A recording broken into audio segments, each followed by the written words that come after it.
kwa jioni ya leo kwa wema na fadhili ya Mungu katika maisha yako pamoja na maisha yangu. Jioni ya leo Mungu amekuwa mwaminifu katika maisha yetu. Kwa hakika kwangu naweza sema leo ni siku muhimu sana, kwa sababu in the month of July kuanzia tarehe 1 hadi siku ya leo tumekuwa katika hali ya maombi. Najua kwa neema ya Mungu ukijiunga pamoja nasi kwenye mtandao, hata ile neema ya maombi utayapokea katika jina la Yesu Kristo. Na ninajua ya kwamba neno ambalo nitasema na siku ya leo itakuwa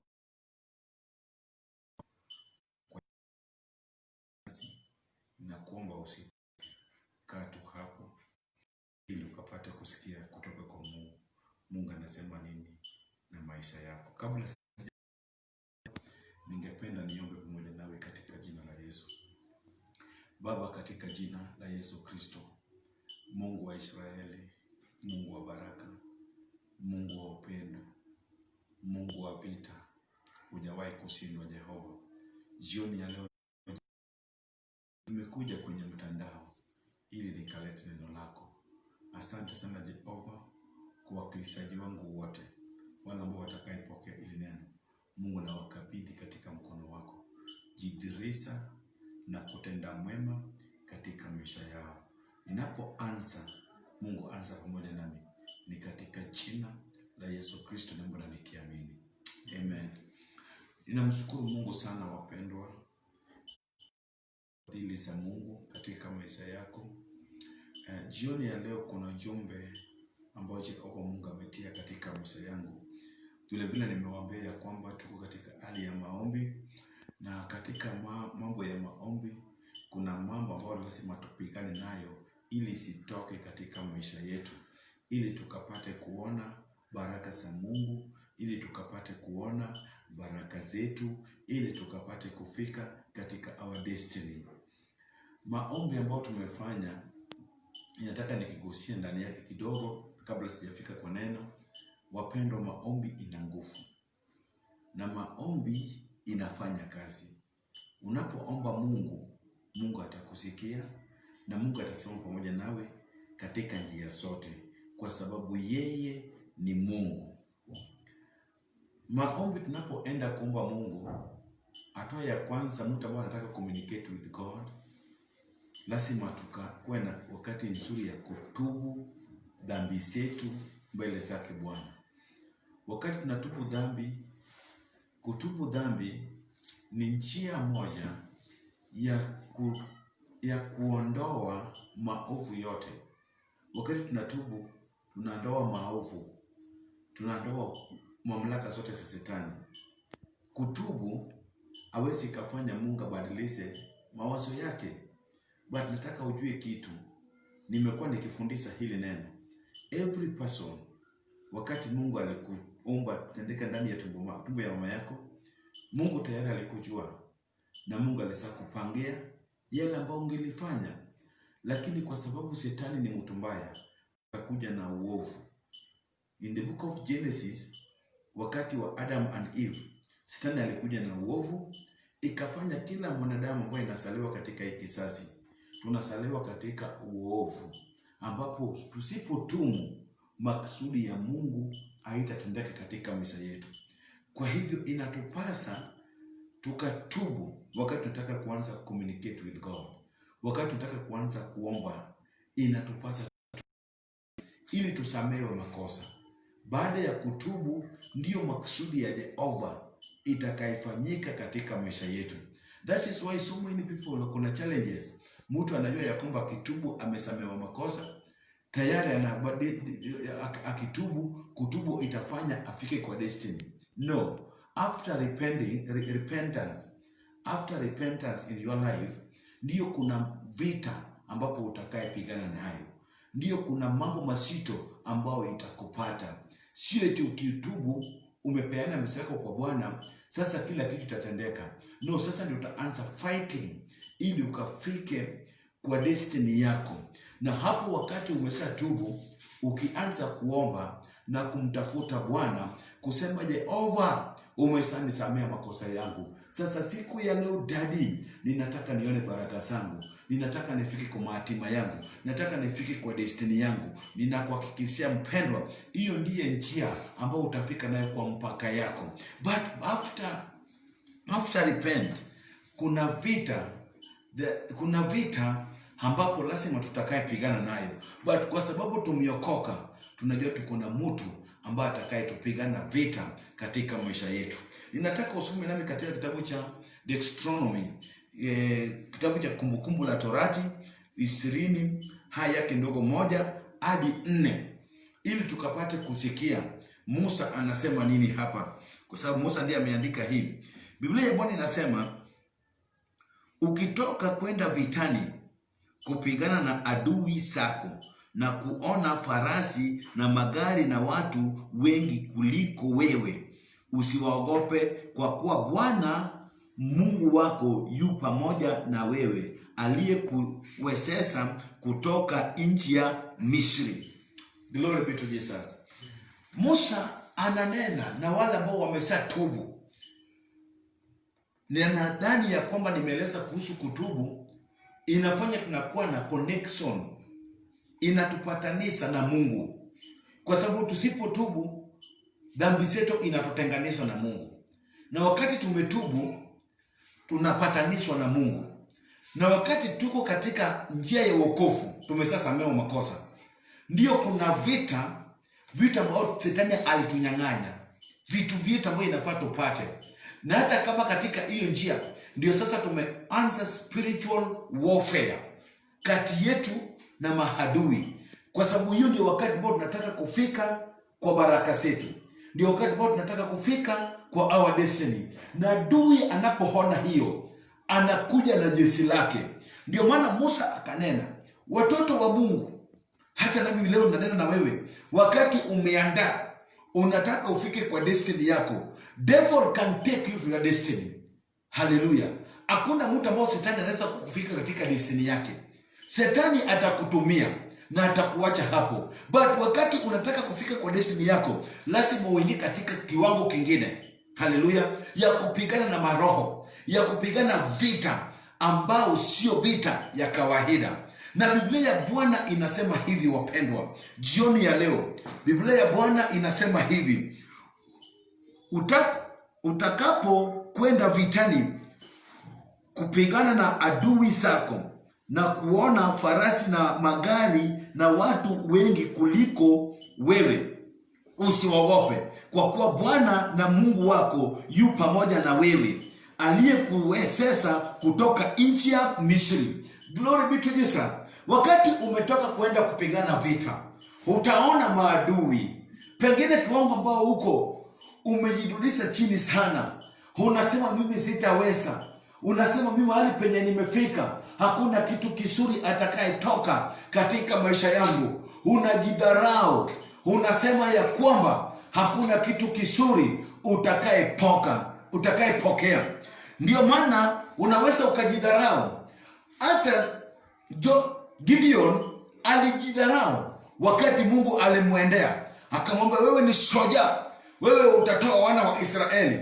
Gideon akauliza Mungu, kama mimi ni soja, mbona utumeteseka? Leo hata nawe naponena, unapokuongeleza, nikwambie ya kwamba wakati unaenda kupigana, utakutana na jeshi kubwa, utakutana maadui wako. Unaona vita imekushinda, lakini nimekuja nikukumbushe ya leo, usiogope vita ambao unaona iko mbele yako, kwa sababu Jehova Mungu wako, yule ambaye anakujua, yule ambaye anakusikiza katika destiny yako, huyo Bwana Mungu wako yuko pamoja na wewe. Kwa hivyo mpendwa, usiogope. Mungu ambao ulikuwezesha ukatoka katika nchi ya Misri, huyo Jehova ameahidi katika vita vyote atapigana na hao maadui wako. Katika vita vyote atasimama pamoja na wewe. Hakuna vita atakaye kushinda. Vita mingi imeshinda watu, vita mingi inaweza ikashinda watu. Leo kuna ndugu alinipigia simu akaniambia, mchungaji, ninaomba kasimame pamoja nami kwa maombi, kwa sababu naona vita iliyoko katika maisha yangu imenishinda, inanipeleka katika kifo. That is why I come before you. Nilikuhimiza na neno la Bwana, nikikwambia na kukuhimiza ya kwamba usiogope hiyo vita, kwa sababu Jehova Mungu, ukitubu tu dhambi zako,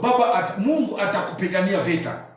Vita ambao Mungu atatupigania, hatutaogopa. Hata kama tunaona mlima mkubwa, mlima mzito sana mbele yetu, tunatumaini kwa Bwana, kwa sababu tunajua tunayo Jehova ambao Mungu wetu anatupigania vita vyetu. Bwana Yesu asifiwe.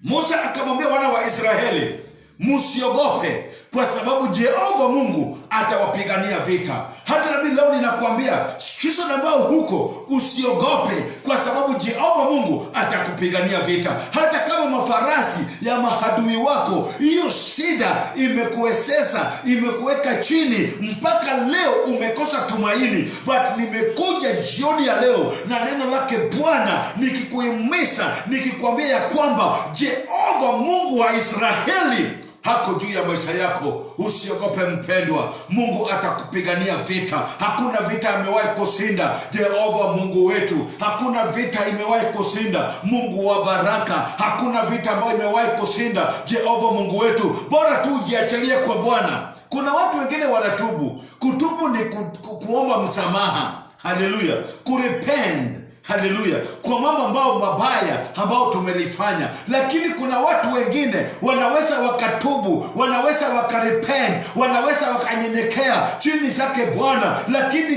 in their heart, katika maisha yao, kuna mambo ambao wakikumbuka inawanyang'anya amani. Haleluya. Mungu amesema yeye atakupigania vita ukijiachilia kwake. Ninakuhimiza jioni ya leo, tujiachilie katika mkono wa Bwana, tujiachilie mbele zake Jehova Mungu wa baraka. Shadraka, Meshaki na Abednego aliwatoa wana wa Yuda katika moto. Huyo Mungu atakushindia vita. Usiogope mpendwa, vita ambao unaona iko mbele yako. Mstari wa 2 nasema hivi, na iwe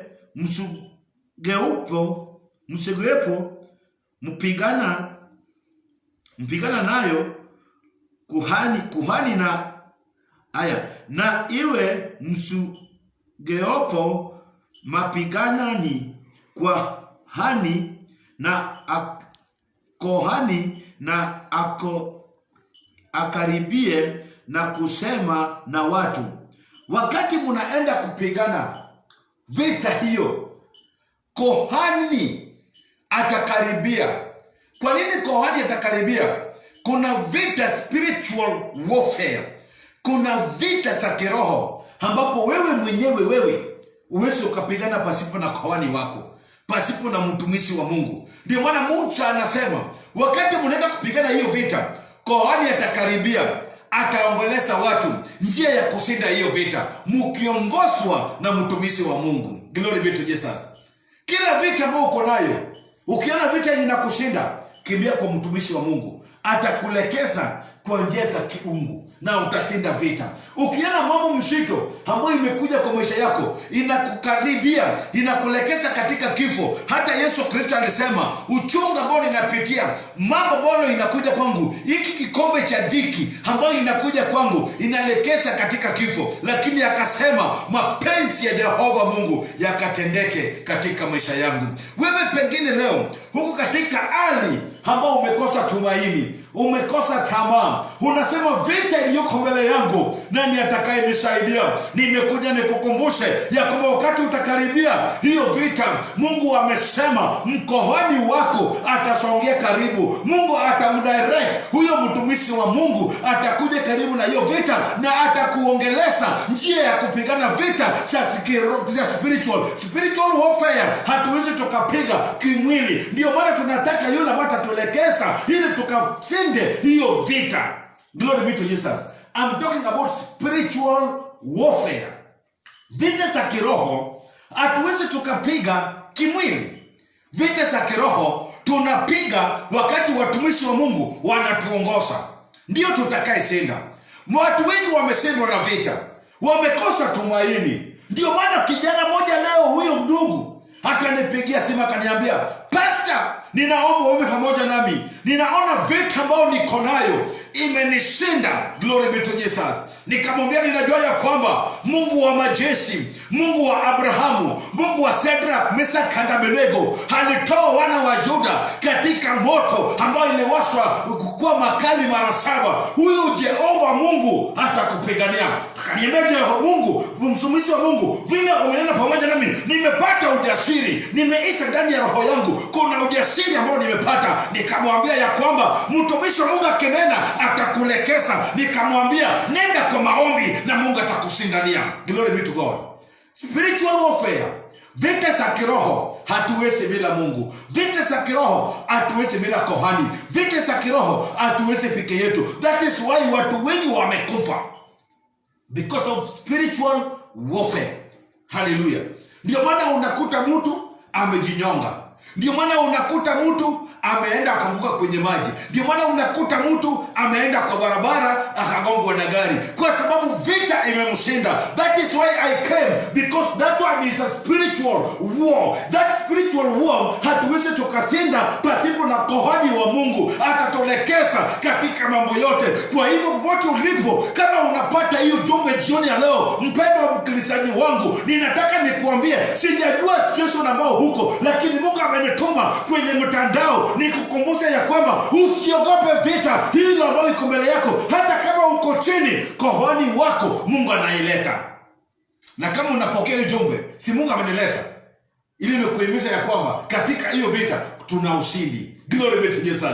Katika hiyo vita kuna ushindi. We have the victory. We have the victory in every situation in our life. Glory be to Jesus. Tuna ushindi.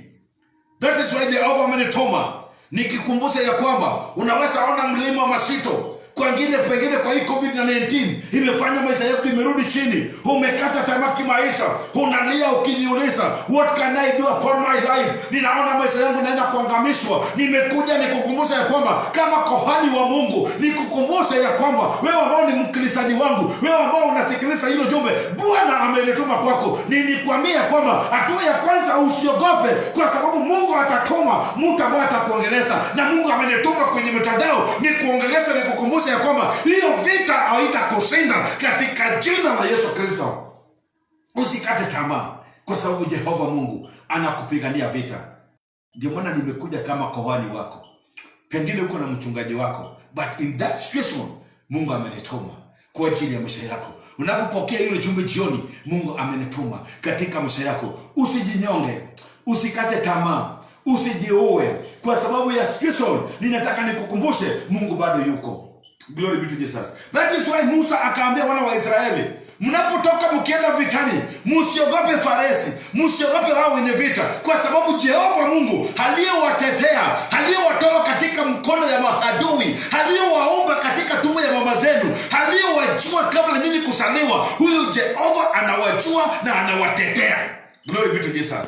Mungu, wakati Mungu anatutetea, hatuna budi la kuogopa. Hatuwezi tukaogopa kwa sababu mtetezi wetu hako katika nafasi yake, anatupigania. Pengine leo tuko chini kwa macho ya mwanadamu, tunaweza tukajionekana tuko chini sana, lakini macho ya Jehova tuko katika anga ya kiroho, tuko katika kiwango kingine kwa ajili ya utukufu wa Jehova Mungu. Na maana Musa akasema kohani atafika. Ndio Mungu amenituma kwenye mtandao kama kohani, ili unapojiunga na hii mtandao, ili upate hili neno, ili maisha yako isiharibike kwa sababu ya challenges ambao unapitia. Mstari wa 3 inasema hivi: awaambieni, sikizeni enyi Israeli, hivi leo mnasongea mapigano juu ya adui zenu. Mioyoni yenu na isisime,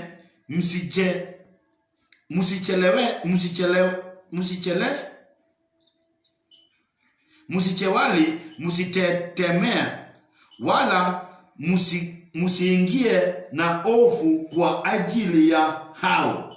Bwana asifiwe sana.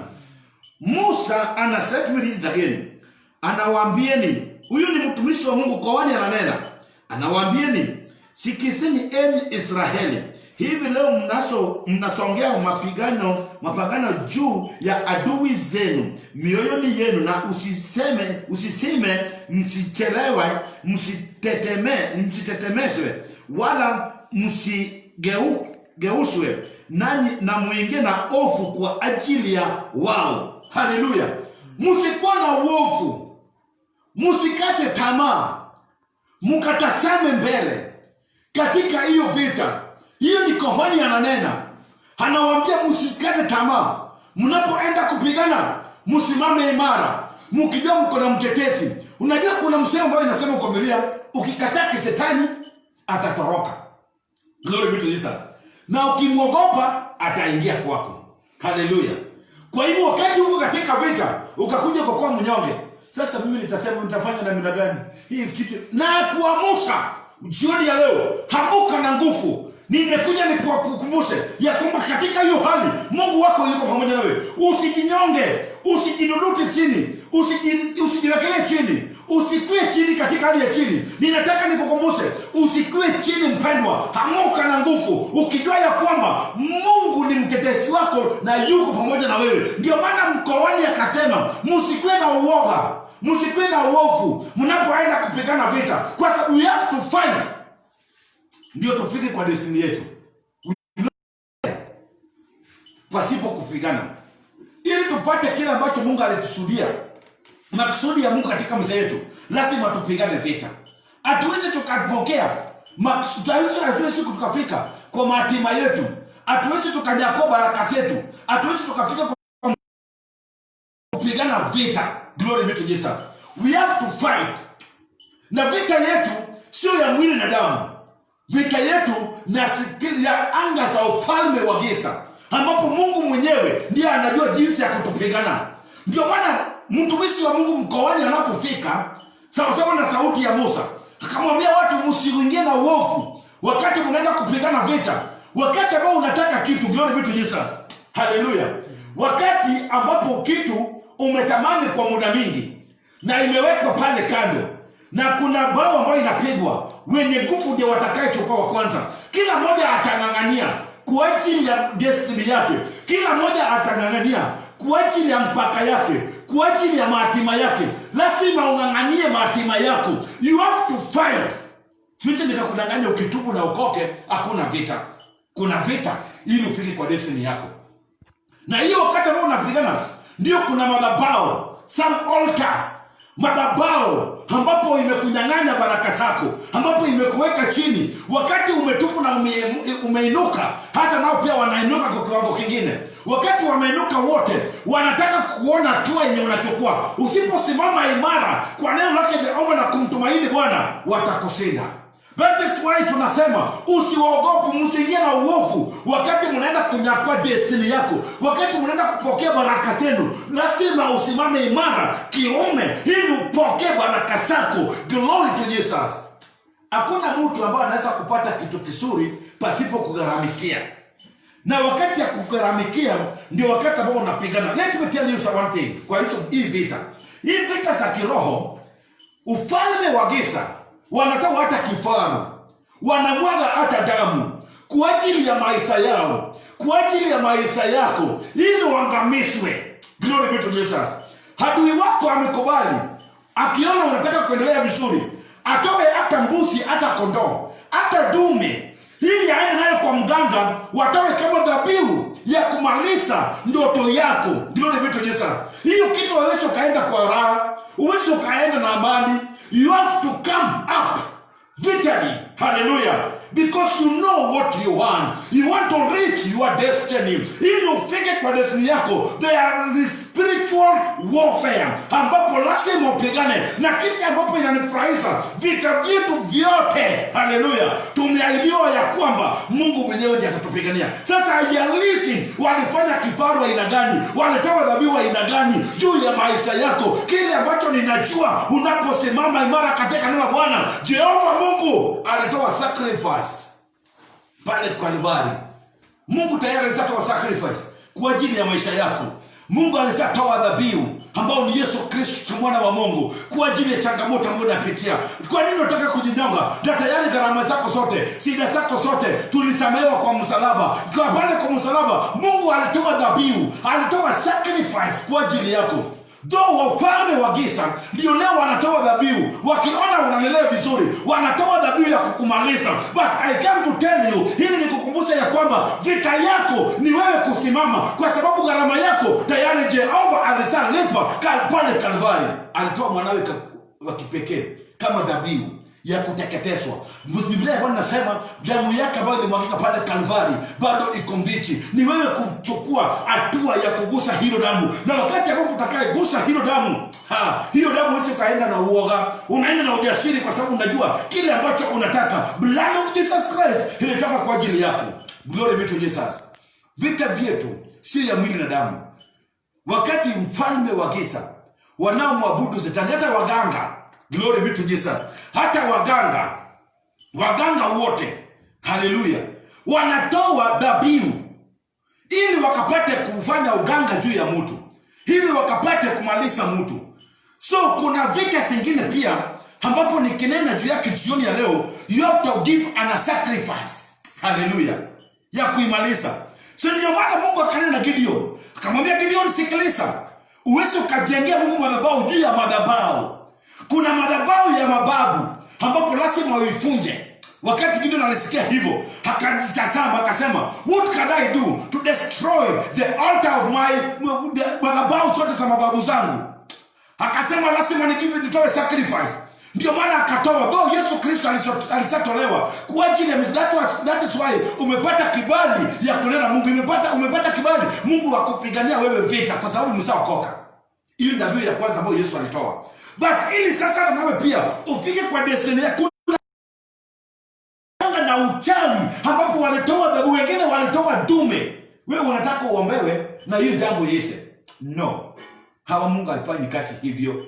You have to give a sacrifice before the Lord ya kumfunja madhabahu. Madhabahu uwezo kajenga. Mungu akamwambia Gideon, uwezo kanijengea madhabahu juu ya madhabahu ya mababu. Glory be to Jesus. Hallelujah. Wakati unapigana vita, uwezo kashinda vita kama hujatoa sacrifice, kitu ambacho inakugusa. Hallelujah. Ndio Musa akanena na hao watu akawaambia, kwa katika hali ambapo tuko, tunajua ya kwamba tunayo Jehova ambao atatupigania vita. Msiingie na uovu, kwa sababu Jehova Mungu tayari alishatoa dhabihu ambao ni Yesu Kristo mwana wa Mungu kwa ajili ya maisha yenu. But ikasemekana tusiwaogope, kwa sababu Jehova Mungu anatupigania vita.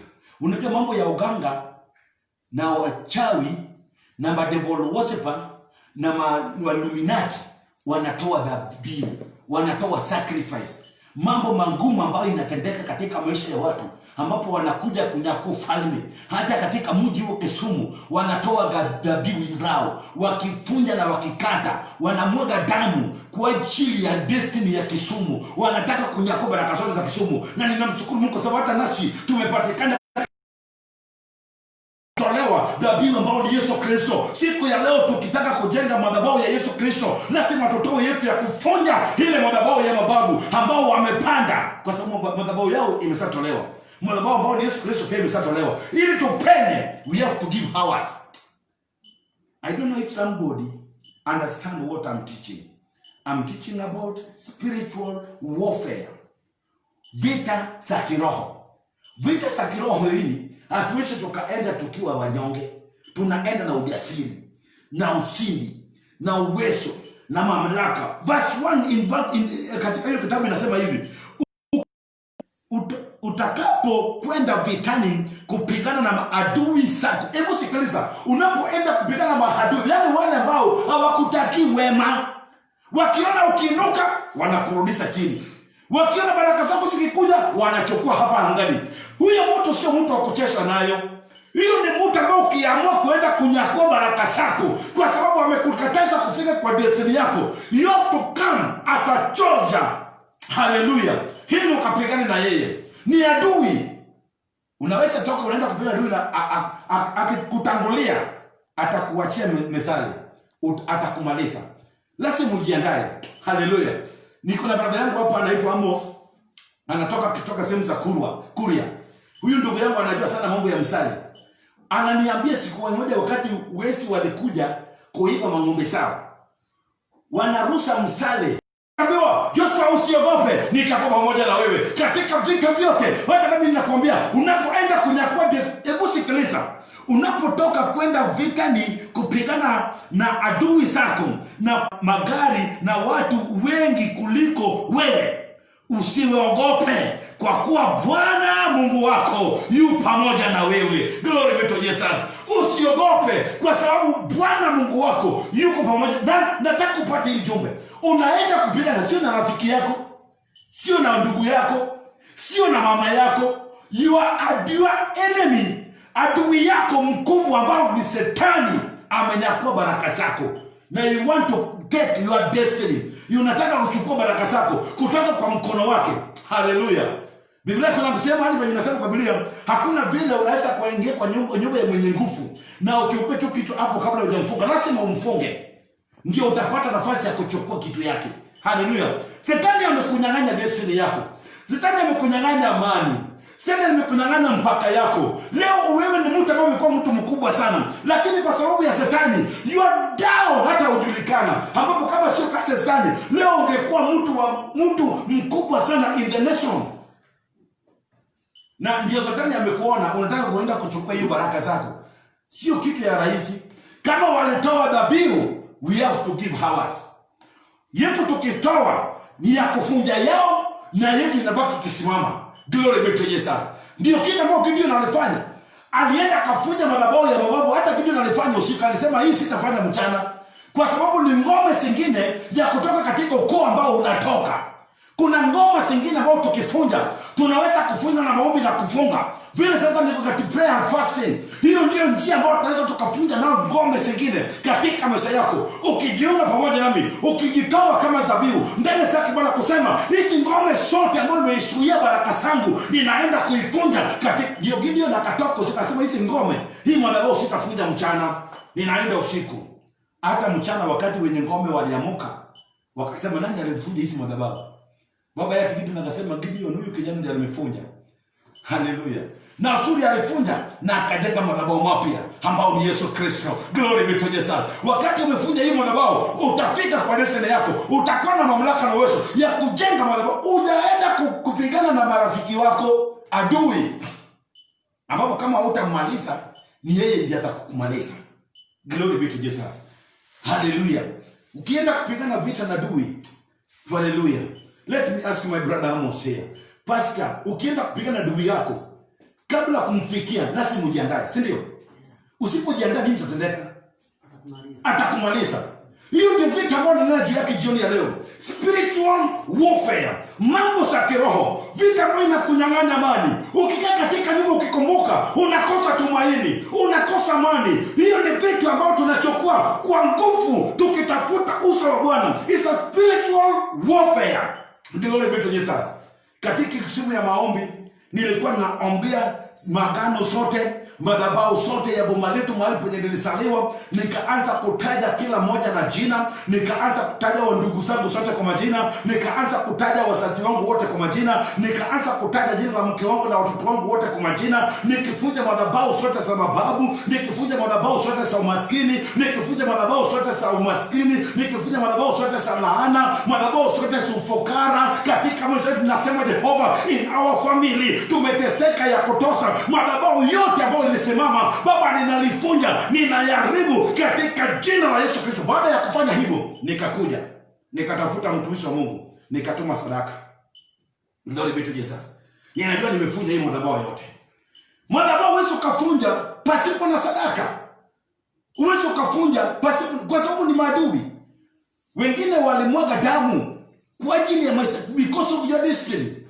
Wameona destiny yako, wameona hatima yako, wamejua ukiendelea hivyo utafika kwa destiny yako. Ndio maana Jehova Mungu anasema, oh God, haleluya, vita vyetu sio ya mwili na damu, bali ni vita ya kiroho. Yoyote ambaye anapata hilo jumbe jioni ya leo, mpendwa mkilisaji wangu, ninakuhimiza njia ya kupokea baraka zako. Kiwango ambapo huko sio kiwango ambapo Mungu alikusudia. Mahali ambapo huko sio mahali ambapo Mungu alikusudia. Lakini Shetani mtu mbaya akakuja kwako, akanyakua baraka zako, akaenda nayo kwa njia ya kifaru na mababiu zao ambao walitoa. Tuamuke.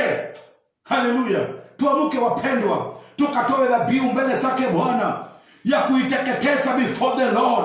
Tutoe sadaka mbele zake Jehova ya kufunja madhabahu zao Jehova. That is why Gideon alimwambia Mungu, Mungu naomba uningoje hapa kama wewe mnena pamoja nami. Hatua ya kwanza ninatoa dhabihu ya kufunja madhabahu ya mababu. Akatoa dhabihu ng'ombe ya baba yake. Glory be to Jesus. Baada ya hiyo, haleluya. Baada ya hiyo, Gideon Mungu akamwambia Gideon, sasa enda ukanitolee dhabihu yako. Ndio Gideon akaenda katoa ndama ya mwaka 7. Haleluya. Akakuja akachinja tena. Ndio akafunja madhabahu zote. Kisuisi yote ambayo ilifunga wana wa Israeli. Sio kitu ya bure. Hii vita sio rahisi. Spiritual warfare is not a joke. Ni something very heavy. Ni kitu ambacho ni nzito sana. Ni kitu ambacho kama unataka, pengine wewe hujafanya mabaya, pengine baba yako hajafanya mabaya, pengine mama yako hajafanya mabaya, lakini babu ya mababa yako, babu ya mama yako walifanya maovu mbele zake za Bwana. Sasa hiyo laana inakuja kwako kwa generation to generation mpaka imefika kwako. Ukitazama maisha yako unasema niko sawa, but mahali wapi nilifanya makosa? Kurepent, umerepent before the Lord mpaka ukasamehewa makosa. But sasa baada ya hiyo unataka kufika kwa destiny yako, ni vita. Wakati unataka sasa kufika katika hatima yako, lazima you have to fight. Lazima upigane. Hata kama ni dhabihu tutatoa. Hata kama ni sacrifice tutatoa. Hata kama ni nini tutatoa. Ili tufike katika, kwa sababu unajua kile ambacho unataka. Maisha ambayo unaishi imekutosa. Ndio maana Musa anasema utokapo kwenda vitani kupigana na adui zako, sio na ndugu yako, sio na bwana yako, sio na mke wako, bali unaenda kupigana adui yule ambaye aligharamikia kwa ajili ya maisha yako, kwa ajili ya destiny yako. Hiyo mtu wewe uenda kwake ukinyenyekea, ukifanya mchezo. Ni mtu ambaye utaenda kwake ukijiambi kabisa. Ndio maana Biblia inasema in verse 3, anasema hivi, msiingie kwao mkiwa na ovu. Msiwe na ovu wakati mnaenda kupigana. Kwa sababu gani? Mstari wa 4 nasema hivi, kwa maana Bwana Mungu wenu ndiye awaandamaye kwenda kupigana juu ya adui zenu ili kuwaokoa nyinyi. Glory be to Jesus. Kwa sababu Bwana Mungu wetu anaandaa, wakati Jehova anaandaa kwenda kupigana hiyo vita ambayo imekushinda, Jehova anangoja nini? Kuandaa kwa Mungu. Mungu sio mtu wa kuandaa. Anangoja dhabihu yako, sacrifice ambayo unaitoa, kwa sababu wewe ndio umechoka, wewe ndio unateseka. Ulisatubu dhambi zako, umesamewa. Mungu anaona masetani, adui amekuja amenyakua destiny yako, maksudi ya Mungu juu ya maisha yako, adui yako amechukua. Ndio sasa Jehova anasema anaandaa, akingoja dhabihu yako. Asikie kukumbuka Cain and Abel. Haleluya. Wakati Mungu alisikia harufu ya dhabihu ya Abel, haleluya, na akakuja kaona ya Cain, glory be to Jesus, akachukia dhabihu moja, kwa sababu ina depend pia na roho ambao unaenda kutoa nayo dhabihu. Walitoa tu sadaka sawa sawa, walitoa dhabihu sawa sawa, lakini kuna dhabihu hata kama ni kidogo, roho yenye unaenda nayo, moyo yenye unaenda nayo, kwa sababu unajua kile ambacho unataka, kwa sababu unajua what you want. You know what you want before the Lord. Na Mungu wa baraka, Mungu wa majeshi, Mungu amenituma nikukumbushe katika hiyo hali yote, Jehova Mungu wako anaandaa kwa ajili ya vita vyako, anaandaa kwa ajili ya ushindi yako, anaandaa ili akakupiganie vita ambayo imekushinda mara mingi, siku mingi sana unajaribu unashindwa tu. Kuna wakati nilifundisha in the book of Samuel, wana wa Israeli walishinda vita mara 12. But mara ya mwisho Daudi Samuel akaona, akasema no, hatujawahi kushindwa hivi. Leo acha nitoe dhabihu kama sacrifice mbele ya Bwana. Biblia ya Bwana inasema wakati wa Filistia walifika karibu na wana wa Israeli wakawaendea, wakati Samuel alichinja mbuzi, kondoo, Kabla hiyo chakula kuiva, sadaka kuiva, haleluya, tayari wana wa Israeli walishinda vita. Kwa sababu gani? Kwa sababu ya dhabihu. Glory be to Jesus. Kuna sehemu zingine, kuna vitu zingine ambapo zimetendeka hata kwa maboma zetu, ambapo ili tuepuke nazo, ili tuemalizane nayo, we have to give an sacrifice kwenye madhabahu ya Jehova Mungu. Ndio maana hapo inasemekana mstari wa 2, Biblia Bwana ilisema, msiogope, kwa maana kohani wako mtumishi wa Mungu aliye juu mbinguni anakuja kukunenea. Leo Bwana amenituma kama mtumishi wako ili nikunenee, ili ukapate kuelewa na kujua vita ile unapigana nayo. Umejaribu sana kuokoka, umekoka. Hata pengine unaweza kuwa mchungaji kama mimi, pengine unaweza kuwa muimbaji, pengine unaweza kuwa intercessor, pengine unaweza kuwa praise and worship team, pengine, lakini kuna kitu ambao adui yako amekalia, baraka zako wamekalia. Wanangoja kohani, wanangoja mtumishi wako ili akuje anene. Na mtumishi akasema msiingie na uovu, kwa sababu Jehova Mungu wetu, Biblia inasema, kwa maana Bwana Mungu wenu ndiye awaye wandamaye kuenda kupigana juu ya adui zenu. Bwana Mungu wetu anaenda kupigana juu ya maadui zetu. Glory be to Jesus. Juu ya maadui Jehova anaandaa kitu ambao Mungu anangoja, your sacrifice. Kwa sababu wacha nikuulize kitu, mpendwa mkilizaji wangu, wacha tuelewane tu pole pole ndugu, ama ni dada ambao unanisikiliza. Wakati mtu ametoa ng'ombe, amemwaga damu kwa ajili ya baraka zako, amemwaga damu because of your destiny, ameona ukiachiliwa utaenda mbali. Na hiyo ndio kasi ya Shetani. Shetani hajafurahia baraka zetu. Katika kitabu cha John chapter number 10 verse 10 inasema alikuja kumaliza na kuua na kudestroy our destiny. Hallelujah. Lakini Yesu alikuja kutukomboa. Mtu akaona baraka zako, akatoa dhabihu, akaweka dhabihu, akatoa sacrifice kwa ajili ya destiny yako. And then wewe unakuja, Mungu katika jina la Yesu Kristo, Baba unanijua, tazama maisha yangu, angalia vile ninakuomba. Yule mtu aligharamikia. No, haisi kafanyika hivyo. You have to take action. Lazima ugharamikie kitu ambacho kimekunyang'anya baraka zako, kitu ambacho kimekunyang'anya destiny yako. Lazima hata wewe mwenyewe ujagharamikie. Glory be to Jesus.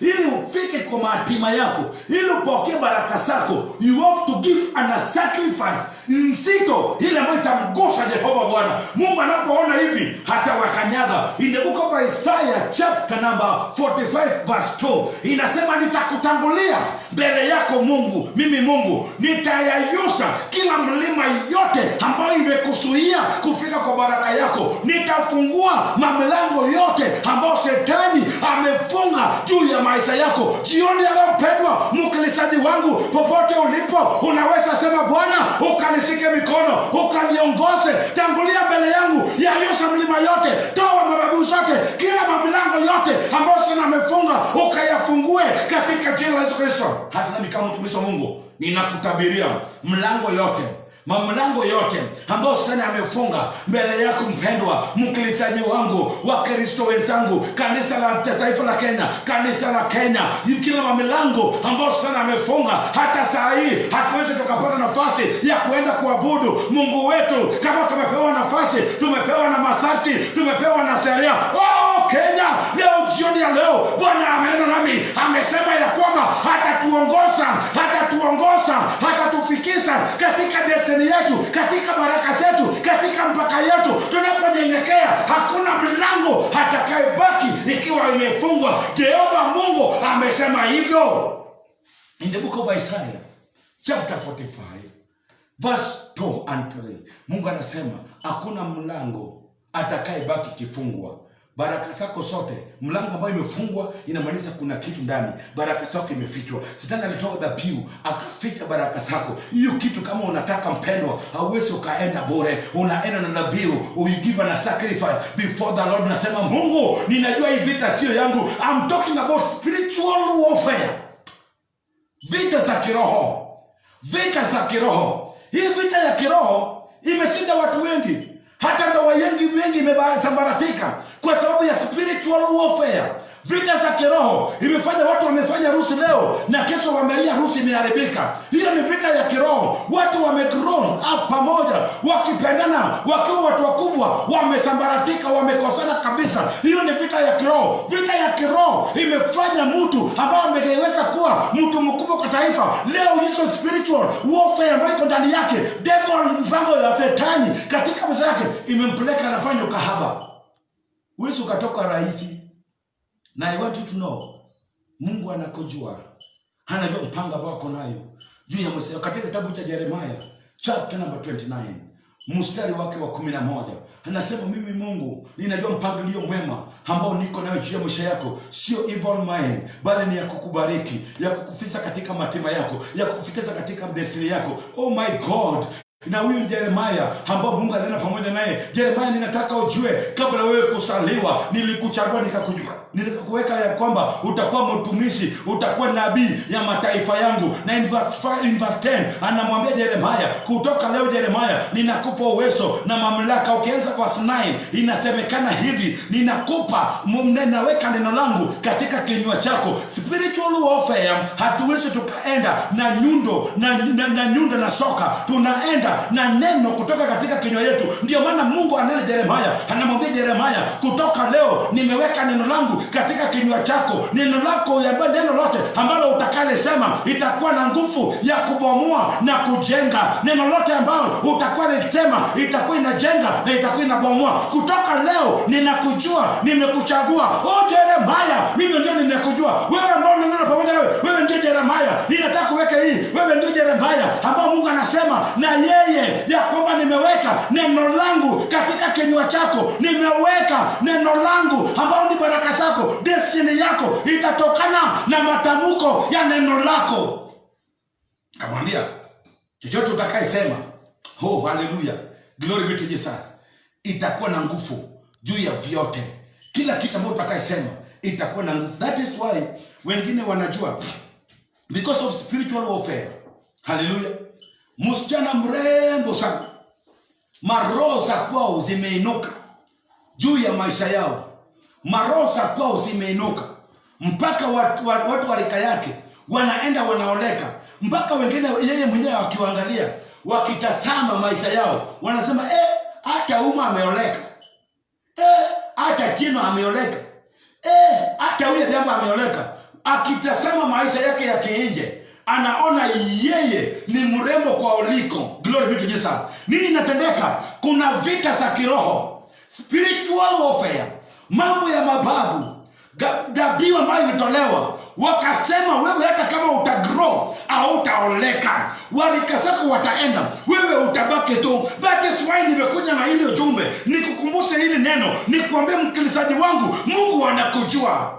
Wakati utakayejua kitu ambao adui wamepanda ndani yako, wamepanda katika maisha yako, utasimama na utasema, nimeona mkono wa Bwana, nimemuona Mungu wangu. Mungu kumbe ni mtetezi wangu, Mungu kumbe ni baba wangu, kumbe Mungu ananipigania vita, kwa sababu vita vyangu sio ya mwili na damu, bali vita vyangu ni za kiroho. Glory be to Jesus.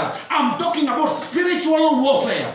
Vita za kiroho imeshinda watu wengi. Wengine wamesoma, wamefika university, wamemaliza, wamerudi leo tunawaona wako na makaratasi, wanaendesha mkokoteni, wanaendesha bodaboda. Spiritual warfare, kuna dhabihu ambayo imetolewa juu ya maisha yao. Hawawezi wakafika kwa destiny yao, hawawezi wakafika kwa mpaka yao. Ndio maana Mungu amenituma jioni ya leo, mpendwa mkilizaji wangu, wewe ambao unapokea hili neno, Bwana anasema hivi, usiogope. Usiogope.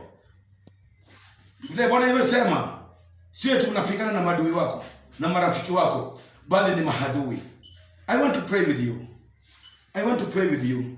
This message of spiritual warfare, I will continue with this message on Sunday, kwa neema ya Mungu. Glory be to Jesus. Ninampenda sana kusoma neno. Ninapenda sana neno la Bwana. Mungu wetu ni mwaminifu. Mpendwa mkilizaji wangu, ninataka nikukumbushe jambo moja. Mungu hakukuumba ili upate kuteseka. Mungu hakukuumba ili upate kuhangaika. Mungu hakukuumba ili upate kunungunika. Alikuumba ukapate baraka zako na ukamwabudu jina la Bwana. Ndio maana nilisema toba inafanya makusudi ya Mungu katika maisha yetu, yale ambayo Mungu alitusudia, yale ambayo Mungu alitupangia, yale ambayo Mungu anataka ifanyike. Baada ya kurepent, ndio sasa tunalengana na vitu, kwa sababu baraka zetu Shetani alichukua. Baraka zetu Shetani alipokea na akachukua. Glory be to Jesus. Baraka zetu Shetani amepokea. Baraka zetu Shetani amechukua. Baraka zetu Shetani amechukua. Baada ya kuokoka ndio utafunguka macho. Utaona vitu ambavyo ingefaa upate. Lakini kwa sababu ya Shetani alikuja akachukua baraka. Ndio maana sasa Joshua inasema hapa, utakapotoka kwenda vitani kupigana na adui zako, adui yako ambao unaenda baada ya kuokoka, uokofu itafanya makusudi ya Mungu katika maisha yako. Na nilisema uokofu haitabadilisha mawazo ya Mungu katika maisha yako, kwa sababu makusudi ya Mungu si kwamba Mungu alikuumba tayari, Mungu alikuwekea kile ambacho ungefanya. Uokofu atakufungua macho ili ukapate kuona baraka zako, na hiyo baraka adui Shetani amekuja amenyakua akachukua akaweka chini. Unapoenda kuchukua kitu ambacho mnyang'anya mtu mwenye nguvu amekunyang'anya. Hallelujah. I don't know if I can do an example. Hii kitamba yangu ninaipenda. Hallelujah. Na ndugu yangu Pastor Amos kuja ili ukaonekana. Let me use this phone. Hii simu ni simu yangu. Na huyu pastor ameninyang'anya. Na alitoa sacrifice kuninyang'anya simu yangu. Akatoa dhabihu achukue baraka zangu. Ametoa dhabihu achukue destiny yangu. Ametoa dhabihu nisifike kwa hatima yangu. Sasa mimi nimebaki nikihangaika. Na wokovu about repentance ikafungua macho yangu. Nikaona destiny yangu. Kwa sababu Abraham, Mungu alinena naye, akamwambia inua macho yako Abraham, mahali penye macho yako imefika, hivyo ndivyo nitakubariki. Wakati nimerepent, maadui nikaona vitu vyangu ambao adui amechukua, ninataka kwenda kuchukua kwake. It's not a joke.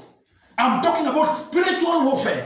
Huyo mtu amechukua hii kitu kwa sababu anajua yeye ni adui wangu. Anajua nikipokea hii simu yangu nitakuwa connected. Hallelujah.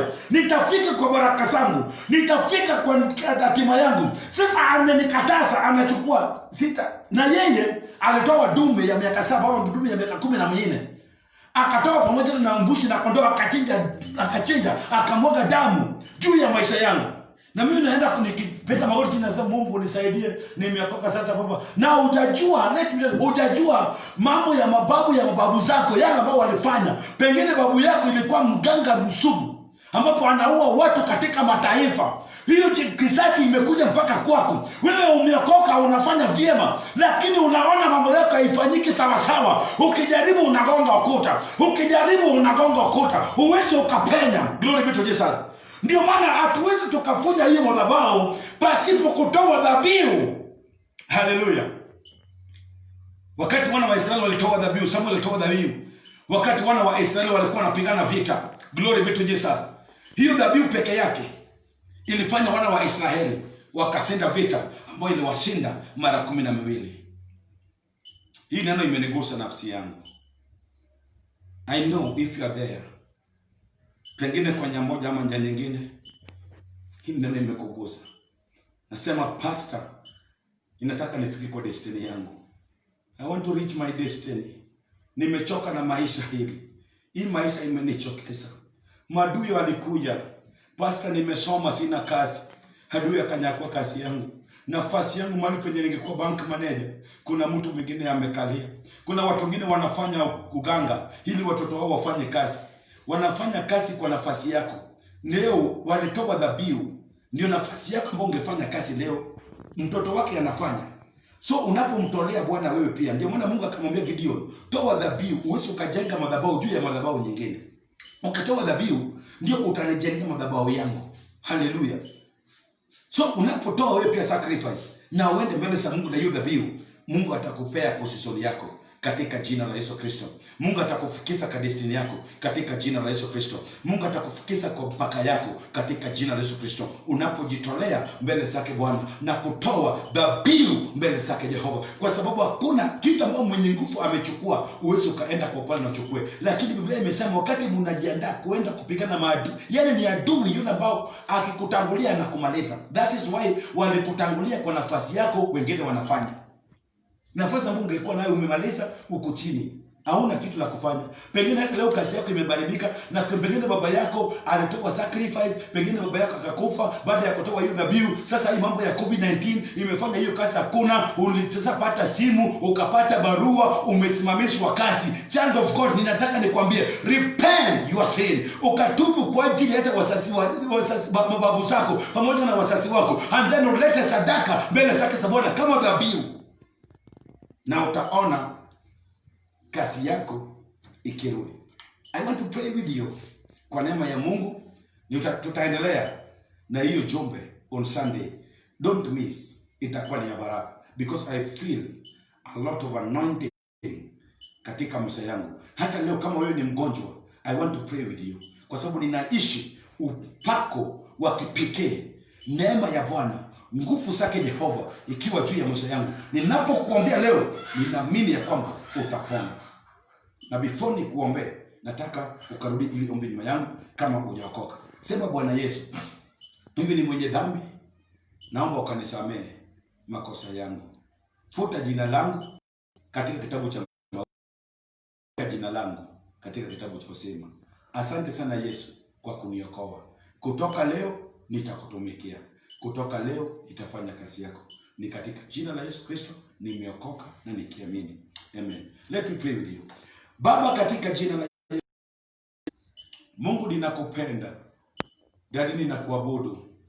Ninaliinua jina lako. Tazama hawa wakilisaji wetu Baba, na wakabidhi katika mkononi mwako. Jidhihirisha kwao na wakawatendee mwema. Mungu, jioni ya leo ninakabidhi maisha ya kila mkilisaji wangu. Walio wagonjwa, ninatamka uponyaji wako juu ya maisha yao. Waliokoka leo Baba, ninawajaza na nguvu za Roho Mtakatifu. Hiyo nguvu za Roho Mtakatifu ni msaidizi wetu, ni msaidizi bora. Pokea sifa na utukufu Jehova. Daddy, ninakupenda. Yesu, nakuabudu. Yesu, ninaliinua jina lako. Asante sana Jehova kwa neema na kibali ambao umenipa kwenye mtandao, nikapate kusungumuza na mataifa na watu ambao wanapokea hili ujumbe Jehova, na wakabidhi wote katika mkono wako. Pokea sifa na utukufu kwa sababu wewe ni Mungu. Ninafunja madhabahu zote, ninafunja laana zote, vita vyote ambayo imetushinda Baba, katika jina la Yesu Kristo tunatangaza ushindi juu ya maisha yetu Jehova. Hatutasindwa tena Jehova, hatutasindwa tena Jehova, hatutasindwa tena Jehova, by power in the blood of Jesus. Asante sana Bwana, kwa sababu wewe ni Mungu wa baraka, kwa sababu wewe ni Mungu wa upendo, wewe ni Mungu wa baraka, wewe ni Mungu kuinuliwa. Asante sana Roho Mtakatifu, mshauri bora, mtetezi wetu. Asante sana. Thank you, the Holy Spirit of the Lord. We worship your name. We give you the glory. We give you the honor. This evening, Jehovah Lord, we come before you, Lord. Forgive us our sin, Jehovah. Ukatusamee makosa yetu Baba, ukatusamee, ukatutengeneze Jehova. Hold Jehova, tuakuabudu Yesu, tuakuheshimu Yesu. Tunaliinua jina lako, tunalitukuza jina lako, ninaliamini jina lako. Pokea sifa na utukufu. Ninapofunja madhabahu sote ya magonjwa ya kansa, ya magonjwa ya korona, ya magonjwa ya ukimwi, ya magonjwa ya alzheimer, ya magonjwa ya TB, ya magonjwa ya malaria, yoyote ambayo shetani amepanda ndani yetu Jehova, sawa sawa na maandiko in the book of Matthew chapter number 15 verse 13 inasema hivi: kila kitu ambao baba yetu hakupanda tunaing'oa Baba, by power. Ninafunja magonjwa sote, ninaharibu maroho sote, kila kisuisi yote ambao inaweza kwa mbele yetu. Ninawabariki, pokeeni baraka zenu, pokeeni uponyaji wenu. Ninatamuka uponyaji wa Yesu Kristo juu ya maisha yenu katika jina la Yesu Kristo. Madhabahu zote za majini Jehova ya Illuminati Jehova, ya devil worshiper, ya waganga na wachawi juu ya watoto wako kwenye mtandao Jehova. Waganga wote Jehova, ninawatangazia hatari. Wachawi wote Jehova, ninawatangazia hatari by power in the blood of Jesus. Kwa kila madhabahu yote ya devil worshiper, ya Illuminati Jehova, katika kiti chao na madhabahu wametoa, Yesu, siku ya leo ninalinua madhabahu ambao ni Yesu Kristo, ninalinua madhabahu ambao ni Yesu Kristo juu ya kanisa lako, juu ya watoto wako. Hakuna ufukara tena, hakuna maskini tena. Ninatangaza kubarikiwa juu ya maisha yao. Asante sana Bwana, kwa maana unatenda mwema. Ni katika jina la Yesu Kristo nimeomba na nikiamini, amen. Asante sana mpendwa mkilisaji wangu, wewe ambao ulikuwa unapata ili neno. Mungu akubariki, Mungu akutendee mwema, Mungu akutie nguvu, Mungu akusindanie vita ambao imekushinda mara mingi katika jina la Yesu Kristo. Mimi ambao nilikuwa nena pamoja nanyi naitwa mchungaji Morris Jura kutoka kanisa la Maximum Miracle Center under Bishop Pius Muiru. Watu wanauliza hii kanisa la Bishop Pius Muiru katika mji wa Kisumu. Nimekuja nikukumbusha ya kwamba tunapatikana Ubonga hapo chini. Ukiteremka na flyover in the first turn,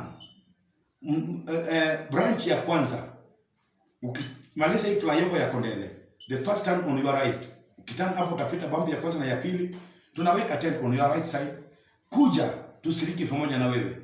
Ninahisi tu Bwana atakutendea mwema. Kama unaweza ukapotea, unaweza chukua hili namba 0723 47 11 15 0723 47 11 15. Ukipiga hiyo namba utanipata mimi mwenyewe, nitakuelekeza mahali kanisa liko. Nimekuwa nikitangaza wapendwa, tuko na ujenzi, mradi ya ujenzi, tunataka kumjengea Mungu madhabahu, na kwa neema ya Mungu unaweza kutoa dhabihu yako, unaweza kutoa sacrifice. Useme Mungu, umenena pamoja na mimi jioni, ninataka nitoe kitu kama sadaka machoni pako, ili wakati kanisa lako inajengwa Baba nikuwe sehemu ya hiyo jenzi. Ukituma pesa yako kwa hiyo namba tu, itafanya hiyo kazi ya ujenzi, kwa sababu mimi ndiye mchungaji wa hiyo kanisa na niko na hiyo mzigo ya kumjengea Mungu madhabahu. Tunaweka tu tent, kwa higher tent every Sunday is very hard wapendwa. Kwa neema ya Mungu, kama government vile wamefungua kanisa, mimi kanisa langu sijagonga watu 100, ninakukaribisha. Njoo, kama kanisa lako imepita watu 100, njoo ushiriki pamoja. Kama huko katika mji wa Kisumu, on next week on Sunday, itakuwa tarehe 14. Tarehe 10 na ngapi? Itakuwa date gani? Tarehe 14. Itakuwa tarehe 14. Haya, wewe utahesabu kwa simu yako, utaangalia kalenda yako. Tarehe, not this Sunday, next one. 19. Will be 19, tarehe 19. Ninakukaribisha kwa kanisa. Njoo tukashiriki na utapokea baraka zako. Utafika kwa destiny, kwa sababu kwa hiyo kanisa tunategemea neno la Bwana, mafundisho ya neno lake Mungu. Ukiguswa kutoa sadaka ama kutoa dhabihu, sema pastor, hilo neno imetokana kwa sababu Biblia inasema mtumishi wa Mungu atakuja na atawaelekeza kwa njia ya kufanya, na nimekuelekeza. Kisema unaweza kutuma, if you use that number, itafika na itakuwa ni ya baraka. God bless you. Let us meet on Thursday, on Sunday, in our first service at 10 to 5 to 10 to 11, and then in our second service 4 to 5 p.m. Leo kuna jambo ambalo tulikuwa nayo last week on Thursday ya vijana. Tuliongea about early pregnancy, na hapa kando yangu naona vijana wetu wamefika kuhimiza vijana wenzao wawache kuingia kwa mambo ya mapenzi kabla ya wakati wao. Hii mambo imeudhuru taifa la Kenya. Unakuta juzi nilikuta in Homa Bay watu 5,000, wasichana 5,000 wamepata mimba between 12 years to 17. Na nataka muelewe, government anatangaza eti ya kwamba watu kuanzia watu 13 kurudi tena waweze wakafika kanisani. Hakuna miti inaweza kunyoroshwa ikiwa imefika miaka mingi. Tunaomba tuanze kuwafundisha wakiwa miaka kidogo, ndio watakayefika katika mali ambapo inastahili. Kwa hivyo sasa, immediately after this one, stay there. Vijana wamefika, wanataka kuhimiza vijana wenzao kwa jinsi ya kuishi. Mambo yote ambayo unaona unafanya leo, ambayo unaona itakupita, inakungoja. Ukimaliza utafikia, nitakuwa ni baraka. My God bless you. Be blessed. Neema ya Bwana, baraka ya Mungu. Shalom. Amen.